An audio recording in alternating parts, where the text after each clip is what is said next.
พิธีมอบภาพหนาทีประธานสภาประชาชนแขวงระหว่างผู้เก่าและผู้ใหม่ได้จัดขึ้นในตอนบ่ายของวันที่ 15 มิถุนายน 2026 ที่ห้องประชุมห้องว่าการแขวงภายใต้การเป็นประธานของท่านสนธนูธรรมวงศ์กรรมการศูนย์กลางภาคเลขาภาคแขวงบริคำไซ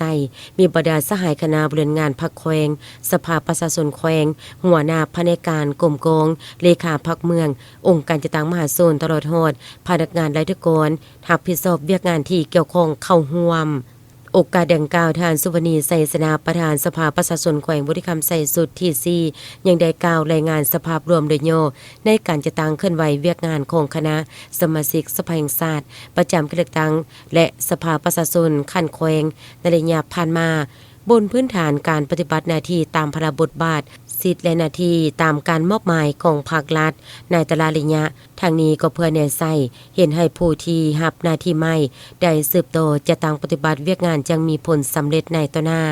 พร้อมกันนั้นในพิธีได้ลงนามเซ็นมอบภาพหน้าที่ระหว่างท่านสุวรรณีไสสนาประธานสภาประชาชนแขวงสุดที่4ผู้เก่าและท่านสนธนูธรรมวงศ์ประธานสภาประชาชนแขวงบริคำไสสุดที่5ผู้ใหม่โดยมีบรรดาคณะบริหารงานภาคแขวงประธานสภาประชาชนแขวงตลอดฮอดบรรดาแขกจากภาคส่วนที่เกี่ยวข้องเข้าร่วมเป็นสักขีพยานหลังจากนั้นในตอนท้ายของพิธีทานเพชรสมัยไสญาธิจักรกรรมการประจำภาคแขวงหัวหน้าคณะจัดตั้งแขวงยังได้ให้เกียรติขึ้นผ่านข้อตกลงของคณะประจำภาคแขวง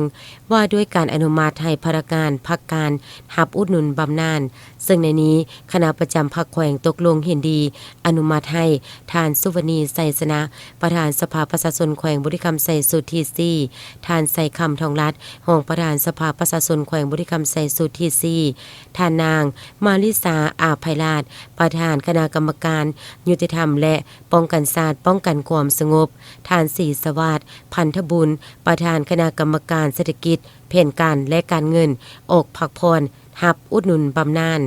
ให้เกียรติขึ้นมอบมติตกลงของคณะประจำภาคแขวงดังกล่าวให้กับพนักงานที่รับอุดหนุนบำนาญในครั้งนี้โดยเมนทานโซนธนูธรรมวงศ์เลขาภาคแขวงประธานสภาประชาชนแขวงบริคำไส